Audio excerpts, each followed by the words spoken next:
Eto naman po, muling magtitipon ang malalaking grupo sa bansa para ipanawagan ang hustisya at kondenahin ang umano'y lumalalang katiwalian sa pamahalaan. Kaugnay nito, todo handa na rin ang PNP sa kanilang hanay, Attorney Sal, para sa inaasang malawakang kilos protesta na gaganapin nga itong November 30. Si Paul Montibon para sa balita.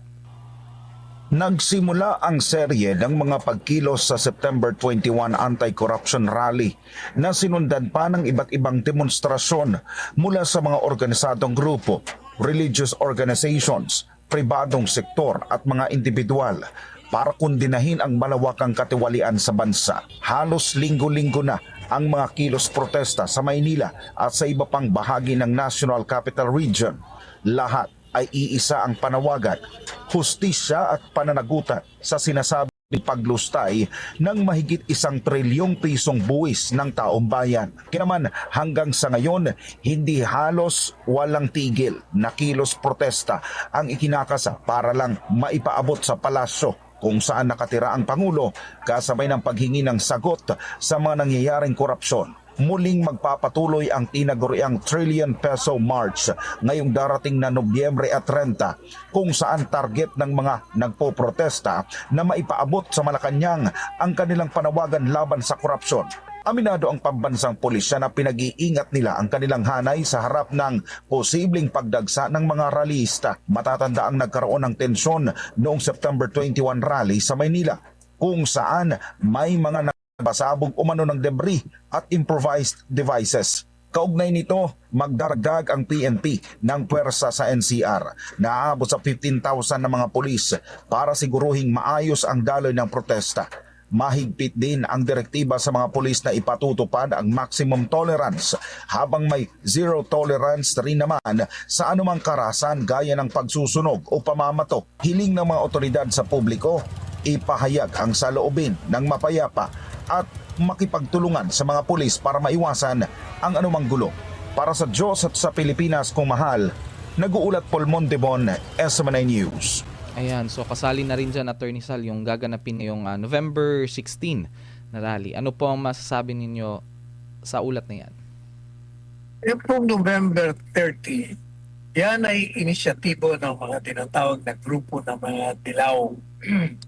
At kung ikukumpara mo yan sa magiging rally sa November 16, 17, 18 na pangungunahan ng Iglesia ni Cristo, ay it will pale in comparison.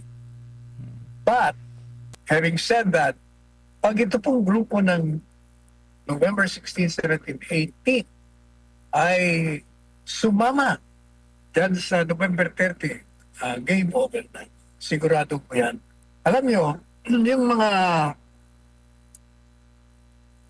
umaasa na gagalaw ang militar, hindi nyo maasa na gumalaw yan hanggat kaya ng mga nakaraang kasaysayan natin.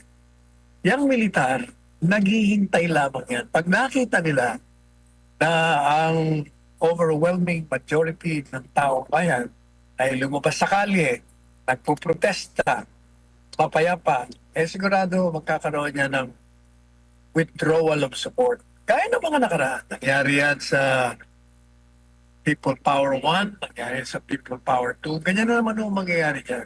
Kaya nga itong si Presidente Marcos Jr. Hanggang ngayon, hindi pa rin siya gumagalaw. Sabi nga ng pinakamalapit niyang kaibigan, gawin mo na ang dapat mong gawin bilang presidente. Sapagat baka sa Disyembre ay hindi ka na nakaupo sa Malacanang. Ganun no katindi kung yung pinakamalapit niyang kaibigan ay naniniwala at kitang-kita ang maaari mangyari sa kanya, hindi ho natin maintindihan bakit nag-aatubili pa siya. Talaga yata pwede rin naman sabihin na kasi nga destinido na niya na mawawala siya. Kaya hinahayaan niya na lang.